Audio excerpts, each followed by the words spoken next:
Good morning students, I am Ravinder Singh and today we discuss about the components of staffing. Before this video, we discuss about the two components, one is recruitment and second is selection. इससे पहले हमने recruitment के बारे में बात की थी कि रिक्रूटमेंट क्या होता है। स्टाफिंग में ये तीन कंपोनेंट आते हैं, तीन एलिमेंट आते हैं स्टाफिंग में। सबसे पहला आता है रिक्रूटमेंट। रिक्रूटमेंट में हमने पढ़ा था कि ज़्यादा से ज़्यादा लोग हमारे जो वैकेंट जॉब्स हैं उसके लिए क्या करें, अप्लाई करें, जिसके लिए हमने अलग अलग इंटरनल और एक्सटर्नल मेथड्स पढ़े थे रिक्रूटमेंट के। सेकंड आ जाता था सिलेक्शन। सिलेक्शन में हमने पढ़ा था कि किस तरह एक बेस्ट एम्प्लॉइज को जॉब के लिए क्या किया जाता है, सेलेक्ट किया जाता है नंबर ऑफ एम्प्लॉइज में, और इस प्रोसेस को नेगेटिव प्रोसेस भी बोला जाता है। आज का जो हमारा टॉपिक है वो है training and development. This is the third component of staffing, जिसके बारे में हम आज पढ़ेंगे। ट्रेनिंग एंड डेवलपमेंट जैसे मीनिंग है इसका। अब कुछ लोगों का मानना है ट्रेनिंग एंड डेवलपमेंट दोनों क्या है, सेम वर्ड है। तो सेम वर्ड्स नहीं है दोनों, ट्रेनिंग अलग है, डेवलपमेंट अलग है। पहले सिर्फ ट्रेनिंग वर्ड यूज किया जाता था, जैसे जैसे चेंजेस आ गए हमें डेवलपमेंट को भी साथ में लेके आना पड़ा, क्योंकि डेवलपमेंट होना एक एम्प्लॉय का बहुत ज़्यादा जरूरी है। अब फर्स्ट ऑफ ऑल मीनिंग पढ़ लेते हैं, ट्रेनिंग क्या होता है, उसके बाद हम लोग दोनों में डिफरेंस पढ़ लेंगे कि डिफरेंस क्या है। Training refers to improve the skill, attitude, knowledge and behaviour in performing of job. जो भी व्यक्ति काम कर रहा है, जो काम करता है, वो उस काम में उसको और ज़्यादा परफेक्ट कर देना, यही कहलाता है हमारा ट्रेनिंग। मीन्स मान लीजिए कोई प्लम्बर है या इलेक्ट्रीशियन है या कोई मशीन पे कोई ऑपरेटर है, वो उसको इतनी ट्रेनिंग दे देना कि जो काम ऑलरेडी पहले से कर रहा था उसको वो और बेहतर अच्छे तरीके से कर सके, जिसका रिजल्ट क्या होगा, उसकी परफॉर्मेंस इंप्रूव हो जाएगी, वेस्टेज कम होगा, प्रोडक्शन क्या होगा, अच्छा होगा, और टाइम टू टाइम उसका डेवलपमेंट भी होगा। अब सेकेंड वर्ड आता है development. Development means overall growth of an individual. Overall growth का मतलब है उसमें ट्रेनिंग भी इंक्लूड हो जाती है। ट्रेनिंग में हम क्या करते थे कि जॉब से रिलेटेड उसको जो वर्क दिया गया है उसमें उसको क्या किया जाता है, परफेक्ट किया जाता है, उसकी सारी नॉलेज उसे दी जाती है, अपने काम में उसे क्या किया जाता है, एक्सपर्ट किया जाता है। डेवलपमेंट मीन्स उसे और बहुत सारी चीज़ें सिखाई जाती हैं जिससे कि फ्यूचर में उसका डेवलपमेंट हो सके, और प्रमोशन के लिए उसे डिसीजन लेने, मान लीजिए अगर एक पोस्ट से उसे दूसरी पोस्ट पे हम लोग प्रमोट करते हैं तो किस बेस पे किया जाएगा, ये किया जाएगा डेवलपमेंट, उसको कितने फील्ड की नॉलेज है। मान लीजिए ऑपरेटर को हमने डेवलपमेंट करना है, तो डेवलपमेंट करने के लिए हमें उसे काम की नॉलेज भी देनी है, काम के साथ साथ और बहुत सारे, मान लो कभी कभार उसको वर्कर्स को हैंडल करने के लिए भी दे दिया जाता है, या जब हम डिसीजन लेते हैं तो उसे पार्टिसिपेट किया जाता है कि आप हमारे यहाँ पार्टिसिपेट करिए डिसीजन लेने में, जिससे क्या होगा, उसके अंदर की जो और अच्छी स्किल्स हैं वो जब और ज़्यादा इम्प्रूव हो जाएगी, जो क्रिएटिविटी है उसके अंदर वो निकल के बाहर आएगी, मीन्स और बहुत सारी चीज़ों से सीखने को मिलेगी। सो डेवलपमेंट क्या है, ब्रॉड टर्म है, ट्रेनिंग क्या है, नैरो। ट्रेनिंग में सिर्फ हम उसे काम से रिलेटेड ही सिखाते हैं, और डेवलपमेंट में भी उसका ओवरऑल ग्रोथ के बारे में सिखाते हैं कि किसी वर्कर एम्प्लॉयज़ के साथ कैसे डीलिंग करनी है, कॉन्फ्रेंस में कैसे जाना है, या वर्कर्स को, एम्प्लॉयज़ को, कस्टमर्स को आप कैसे हैंडल करेंगे, डिसीजन कैसे लेने हैं, ये सारी चीज़ें इसमें आ जाती हैं डेवलपमेंट। अब training is the part of development. जो ट्रेनिंग है ये किसका पार्ट है, डेवलपमेंट का। डेवलपमेंट बड़ा है और ट्रेनिंग जो किसके अंदर में आती है, डेवलपमेंट के अंदर आती है। So here we discuss about the meaning of training and development. इसके बारे में हमने पढ़ा कि ट्रेनिंग क्या होती है एंड डेवलपमेंट क्या होता है। अभी हम पढ़ते हैं कि ट्रेनिंग की जरूरत हमें क्यों पड़ती है, नीड फॉर ट्रेनिंग। अभी किसी एम्प्लॉइज को हम लोग ट्रेन करते हैं, जो कॉर्पोरेट सेक्टर है, कंपनीज है, बिजनेसमैन बहुत ज़्यादा पैसा लगाता है किसी एम्प्लॉइज को ट्रेन करने में, तो इसके बेनिफिट्स क्या हैं, एक कंपनी के लिए और एक एम्प्लॉइज के लिए, दोनों के लिए इसके बेनिफिट्स क्या हैं। First of all, first benefit is reduce the learning time. Reduce the learning time में क्या आता है, जब भी हम किसी व्यक्ति को ट्रेन एम्प्लॉय को हम लोग जॉब देते हैं, जॉब पे काम करता है वो, तो वो उस काम को सीखने में बहुत कम समय लगाता है, क्योंकि वो ऑलरेडी ट्रेन है in comparison to the untrained person. Untrained person को हम बिना ट्रेनिंग दिए पर्सन को कभी काम देते हैं और वो काम को बहुत समय तक क्या कर देता है, सीखने में ही वेस्ट कर देता है, टाइम का वेस्टेज करता है और सीखते सीखते जो वेस्टेज करेगा हमारे रिसोर्सेज का, उससे भी कंपनी को बहुत ज़्यादा क्या होता है, लॉस होता है, नुकसान होता है। सो ट्रेनिंग का सबसे पहला और सबसे बड़ा बेनिफिट क्या है, reducing the learning time. Means जिस काम पे उसको लगाया गया उसको सीखने में उसे बहुत कम टाइम लगता है ट्रेनिंग को, और in comparison to the untrained person. Next आता है बेटर परफॉर्मेंस। अब ट्रेनिंग का एक और फायदा क्या है कि उसकी परफॉर्मेंस क्या होती है, बेटर होती है और अच्छी होती जाती है। काम करने की क्षमता उसकी अच्छी होगी, जिसका रिजल्ट क्या आएगा, अच्छा है, प्रोडक्शन ज़्यादा होगा। प्रोडक्शन ज़्यादा होने का मतलब है कंपनी को क्या होगा, बेनिफिट भी ज़्यादा होगा। जो खर्चा कंपनी ने ट्रेनिंग के ऊपर कर रखा है उसका, वो सारा का सारा उसे रिकवर हो जाता है जब एक एम्प्लॉय की परफॉर्मेंस क्या होती है, अच्छी होती है। अच्छी होने के वेस्टेज को कम करेगा, प्रोडक्शन क्या करता है, ज़्यादा करेगा, तो उसकी परफॉर्मेंस में बेटरमेंट आ जाता है, बेटर हो जाती है उसकी परफॉर्मेंस। नेक्स्ट आता है एटीट्यूड परफॉर्मेंस। अब ट्रेनिंग में काम के साथ साथ बीच बीच में ये भी सिखाया जाता है एम्प्लॉइज को कि आपका जो बिहेवियर है, एटीट्यूड है, वो ऑर्गेनाइजेशन के प्रति क्या होना चाहिए, पॉजिटिव होना चाहिए। पॉजिटिव होने से क्या होगा, जब आप पॉजिटिव सोचेंगे, देखिए कोई भी एम्प्लॉय या कोई भी वर्कर हमेशा ये सोचता है कि बिजनेसमैन मेरा एक्सप्लॉइटेशन करता है। एक्सप्लॉइटेशन करने की वजह से, वो यही सोचने की वजह से वो काम में पूरी तरह से इंटरेस्ट नहीं लेता या दिल लगा के काम नहीं करता है, तो रिजल्ट ज़्यादा अच्छा नहीं आता। तो ट्रेनिंग में भी यही सिखाया जाता है कि जो उसका बिहेवियर है, एटीट्यूड है, वो चेंज किया जाता है और उसको ऑलवेज ये सिखाया जाता है कि आप अगर ऑर्गेनाइजेशन के प्रति अच्छा सोचेंगे तो ऑर्गेनाइजेशन भी आपकी फ्यूचर के बारे में अच्छा सोचेगा। इन फ्यूचर आपका प्रमोशन हो जाएगा अगर आप अच्छा रिजल्ट, परफॉर्मेंस आपकी अच्छी होगी, आपका इंक्रीमेंट, बोनस, सैलरी इंक्रीमेंट हो सकता है। तो ये सारी चीज़ें सिखाई जाती है इसमें ट्रेनिंग में। मीन्स एक एम्प्लॉय का ऑर्गेनाइजेशन के प्रति, बिजनेस के प्रति, काम के प्रति नजरिया क्या किया जाता है, चेंज किया जाता है, ताकि वो ऑलवेज पॉजिटिव ही सोचे, नेगेटिविटी ना लेके आए। और अनट्रेन्ड पर्सन को जब सीधे काम पे लगाया जाता है तो कुछ उनके मन में विचार आते हैं जिसकी वजह से उसका खुद का भी नुकसान होता है और ऑर्गेनाइजेशन का भी नुकसान करता है। नेक्स्ट आ जाता है फोर्थ पॉइंट की ट्रेनिंग का बेनिफिट क्या है, help in solving the operational problems. Operational means काम करते वक्त जो प्रॉब्लम्स आती हैं उसे वो ऑलरेडी पहले ही ट्रेनिंग में सिखा दिया जाता है कि आपको ये प्रॉब्लम इन फ्यूचर आ सकती है जब भी आप काम पे जाएंगे। तो ट्रेनिंग उन प्रॉब्लम्स को पहले ही सॉर्ट आउट करने का तरीका बता दिया जाता है, ताकि वो अगर फ्यूचर में ये प्रॉब्लम्स आती हैं, क्योंकि प्रॉब्लम तो आनी आनी, ना तो वेस्टेज ज़्यादा हो रहा है उसको कैसे कंट्रोल किया जाएगा, मशीन अगर ख़राब हो रही है उसको वहाँ से मशीन को रिपेयर करने का कैसे, कस्टमर्स के साथ डीलिंग कैसे करनी है, सीनियर के साथ कैसे बर्ताव करना है, ये सारी चीज़ें फ्यूचर में जो प्रॉब्लम्स आती हैं उनको ट्रेनिंग के दौरान ये चीज़ें सिखाई जाती हैं ऑपरेशन भी काम करते वक्त, जिससे फ्यूचर में जो प्रॉब्लम आएंगे उनको सॉल्व करने का उन्हें पहले तरीका बता दिया जाता है, जिससे वो पहले ही ट्रेन होता है और जब प्रॉब्लम्स आती हैं तो उनको वो फेस करता है। नेक्स्ट आ जाता है managing the man power needed. अब कुछ कॉर्पोरेशंस जो बड़े कॉर्पोरेशंस हैं वो पहले ही उन्हें पता है कि इन फ्यूचर अगर कुछ एम्प्लॉयज़ यहाँ से ट्रांसफ़र होते हैं या छोड़कर जाते हैं तो हमें नए एम्प्लॉयज़ की जरूरत पड़ेगी, तो वो पहले से ही कुछ एम्प्लॉयज़ को ट्रेन करके रखते हैं रिजर्व में। अब उसका फायदा क्या होगा कि इन फ्यूचर मान लीजिए हमें कोई नया प्लांट लगाना है, हमें एम्प्लॉयज़ की जरूरत है, तो जो हमारे एग्जिस्टिंग एम्प्लॉयज़ अनट्रेन एम्प्लॉयज़ थे उनको उन्होंने ट्रेनिंग दिया। जब नया प्लांट सेटअप हो गया, नई कंपनी खड़ी कर दी, हमने बिजनेस खड़ा कर दिया, तो वहाँ पे जो एम्प्लॉयज़ की जरूरत थी वहाँ पे हमने जो ट्रेन एम्प्लॉयज़ थे वो वहाँ पे क्या कर दिए, भेज दिए। जिसका बेनिफिट क्या होगा कि आपको जितनी भी मैन पावर रिक्वायरमेंट थी आपने पहले से ही पूरी कर ली, आपको कभी भी मैन पावर की शॉर्टेज नहीं रहेगी और आपको वेल ट्रेन्ड एम्प्लॉयज़ पहले से ही मिल जाएंगे। नेक्स्ट आता है टू अडॉप्ट चेंजेस। देखिए बिजनेस में आए ना दिन कोई ना कोई चेंजेस आते रहते हैं। ज़्यादातर हमारे टेक्नोलॉजी में बहुत सारा चेंजेस आता है, नई नई टेक्निक से काम करने का, नई नई मशीनें आती हैं। उन मशीनों को, न्यू टेक्नोलॉजी को अडॉप्ट करने के लिए ट्रेनिंग सबसे बड़ा हथियार है जो हमारी मदद करता है। क्योंकि कुछ लोग एम्प्लॉयज़ होते हैं वो हेजिटेशन करते हैं कि मैं इतनी बड़ी मशीन है, कंप्यूटराइज है, मैं कैसे हैंडल करूँगा या इंस्पेक्टर को मैं कैसे सॉल्व करूँगा।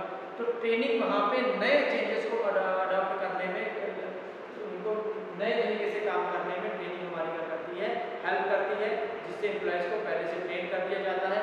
अगर कोई चेंजेस आते हैं तो वो ईजिली इजीली उनको क्या कर लेता है, अडॉप्ट कर लेता है और सीख भी लेता है। तो these are the benefits in the training. Training के क्या क्या फायदे हैं? पहला है लर्निंग टाइम रिड्यूस होता है, बेटर परफॉर्मेंस, वेस्टेज कम होती है, attitude performance always positive thinking भी ट्रेनिंग के दौरान सिखाई जाती है एम्प्लॉइज को। Help in solving operation problem, जब भी वो काम पे कर रहा होता है वेस्टेज या रिसोर्सेज का जो वेस्टेज है, टाइम का ध्यान रखा जाता है, जो प्रॉब्लम्स वहाँ पे आते हैं उनको सॉल्व आउट करने का ट्रेनिंग हमारी हेल्प करती है। Managing the man power needed, train employees हमारे पास पहले से अगर अवेलेबल है तो हमें जब भी मैन पावर की जरूरत होगी तो ये ट्रेन एम्प्लॉइज हमारी क्या करेंगे, हेल्प करते हैं। हमें कभी भी अनट्रेन एम्प्लॉइज की शॉर्टेज नहीं रहती है। हम कभी भी फ्यूचर के लिए बड़ा प्लान कर सकते हैं क्योंकि हमारे पास ऑलरेडी पहले से ही ट्रेन एम्प्लॉइज अवेलेबल है। नेक्स्ट आता है help to adopt the changes.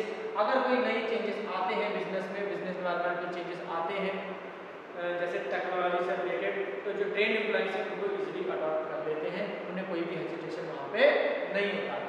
Next आता है कि एम्प्लॉइज के पॉइंट ऑफ व्यू से क्या बेनिफिट है अगर उन्हें ट्रेन किया जाता है। The benefits to employees, first है better career option.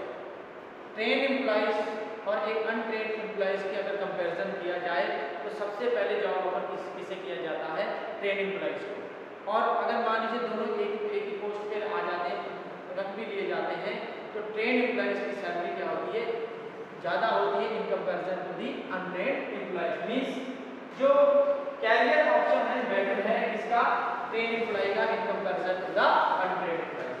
Earning more में भी ट्रेन एम्प्लॉइज को मैंने पहले बताया सैलरीज और बहुत सारी जो इंसेंटिव्स वगैरह है वो ज़्यादा दिए जाते हैं इसको ट्रेन एम्प्लॉइज को, क्योंकि नज़रिया कंपनी का ट्रेन एम्प्लॉइज के प्रति ज़्यादा अच्छा होता है in comparison to the untrain. क्योंकि अनट्रेन जो होता है उन्हें पता है इसे सिखाना पड़ेगा, बहुत सारा पैसा इसके ऊपर वेस्ट होगा, टाइम वेस्ट होगा, हमारे रिसोर्सेज का वेस्टेज है।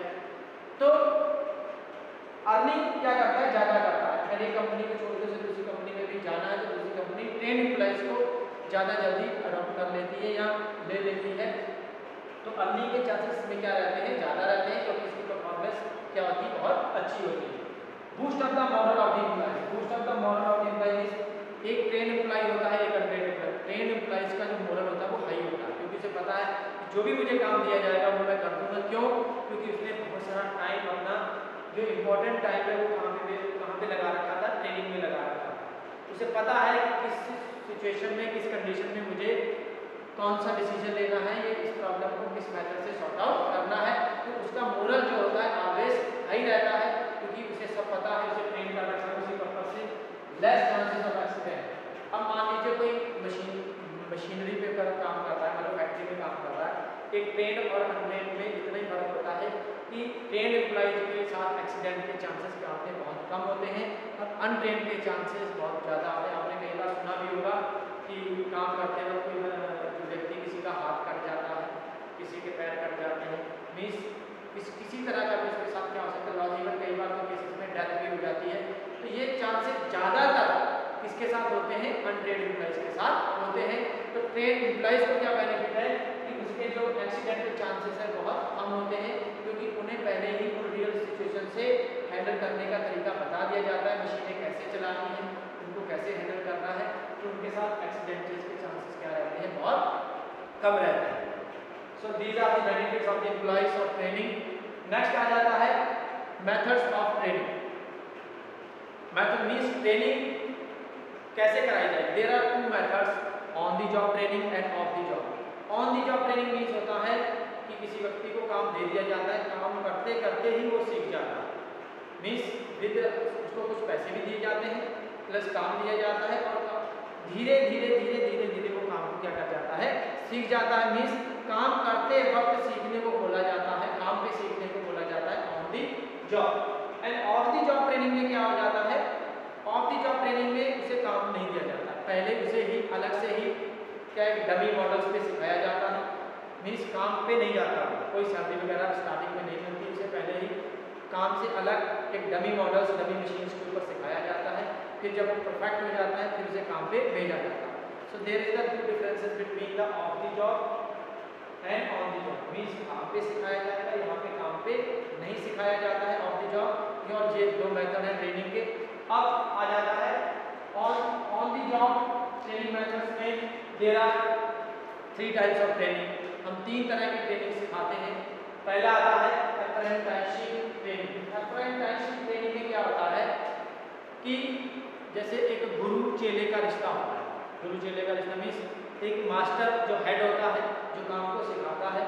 मीन्स ये ज़्यादातर मैं पहले थोड़ा सा एग्जांपल बता दूँ तो जल्दी आपको पता चल जाएगा मीनिंग क्या होता है। जैसे प्लम्बर है या इलेक्ट्रीशियन है। इलेक्ट्रीशियन अपने साथ एक व्यक्ति को लेके आता है। वो व्यक्ति क्या करता है, साथ में उसके काम कराने में जो हेड होता है, मास्टर होता है, उसके साथ उसको काम कराने में उसकी हेल्प भी करता है और धीरे धीरे ये भी देखता रहता है कि मास्टर कैसे काम कर रहा है। और मास्टर जो है होता है जो बीच बीच में उसे क्या देता रहता है, इंस्ट्रक्शंस देता रहता है। जैसे प्लम्बर है, प्लम्बर क्या करेगा, कुछ चीज़ बना रहा है, बनाते वक्त उसे कहेगा मुझे ये इम्प्लीमेंट औजार दे दो, ये टूल्स दे दो, पकड़ाता रहता है। फिर उसे कहेगा भी आप ये इसे ठोक दो, ये काम कर दो। बीच में ऐसे इलेक्ट्रीशियन करता है कि कभी कोई वायर पकड़ा दो, कभी किसी पाइप का बंडल दे दो।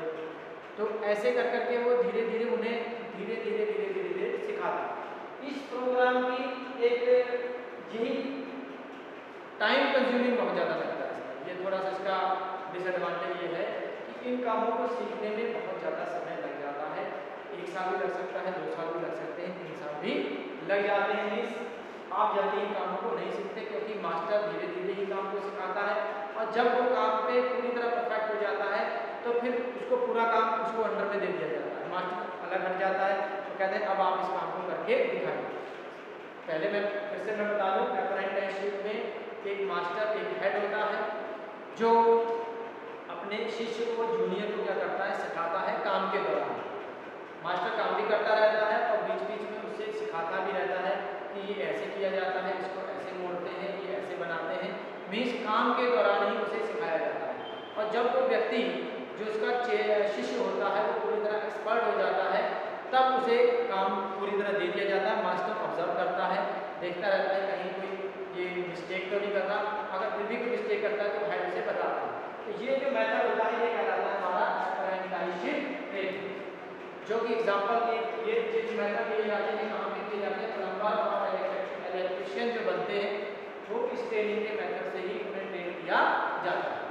नेक्स्ट आता है इंटर्नशिप। इंटर्नशिप में क्या होता है कि जब स्टूडेंट्स किसी इंस्टीट्यूशंस में पढ़ रहे होते हैं और एक इंस्टीट्यूशन का किसी कॉर्पोरेट सेक्टर के साथ क्या होता है, टाई अप होता है, कंपनीज के साथ टाई अप होता है कि आफ्टर थ्योरेटिकल नॉलेज, जब वो थ्योरेटिकल नॉलेज उन्हें पूरी हो जाती है, उसमें उनके एग्जामिनेशन हो जाते हैं, फिर उन्हें कुछ समय के लिए 3 मंथ, 6 मंथ, 1 ईयर इसके लिए उन्हें कहाँ पे भेजा जाता है, कंपनीज में भेजा जाता है रियल काम के लिए। जब वो थ्योरेटिकल नॉलेज उन्होंने बुक्स में जो मेथड्स पढ़े थे अब उनको रियल में जो लेके आना है, सीखना है, उनके लिए उन्हें कंपनीज में भेजा जाता है जहाँ पे इंस्टीट्यूशंस का क्या होता है, टाई अप होता है और वहाँ पे उन्हें कुछ सैलरी भी दी जाती है।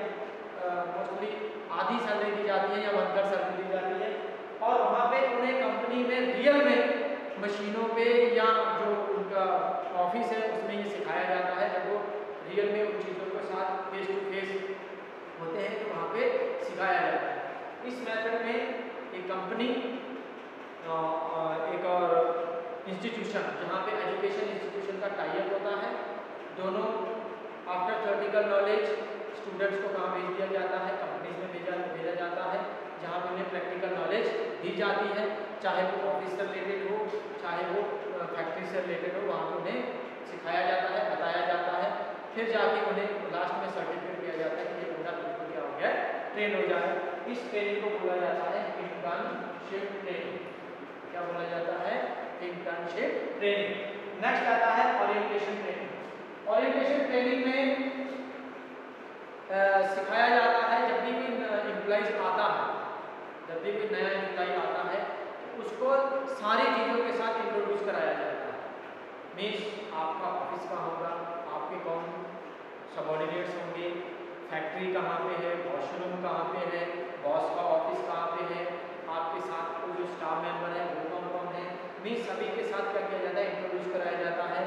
कहाँ पे कौन सी चीज़ आपको फाइल्स मिलेगी, कहाँ पे आपको टूल्स अवेलेबल होंगे, जिस काम के लिए उसे अपॉइंट किया जाता है उससे रिलेटेड उसे पूरे ऑर्गेनाइजेशन या पूरे ऑफिस की या पूरी फैक्ट्री की नॉलेज दे दी जाती है, इंट्रोड्यूस कराया जाता है। जिससे फ़ायदा क्या होता है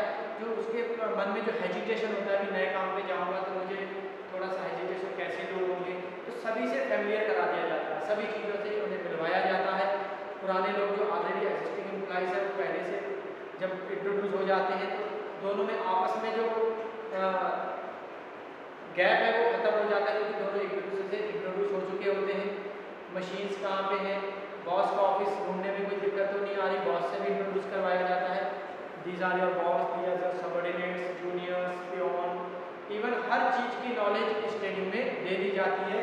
पूरे ऑर्गेनाइजेशन से रिलेटेड जितनी इंफॉर्मेशन है, rules regulation, code of conduct, dress code, means सारी चीज़ों की जो नॉलेज है वो इस ट्रेनिंग में दी जाती है, ओरिएंटेशन ट्रेनिंग में दे दी जाती है।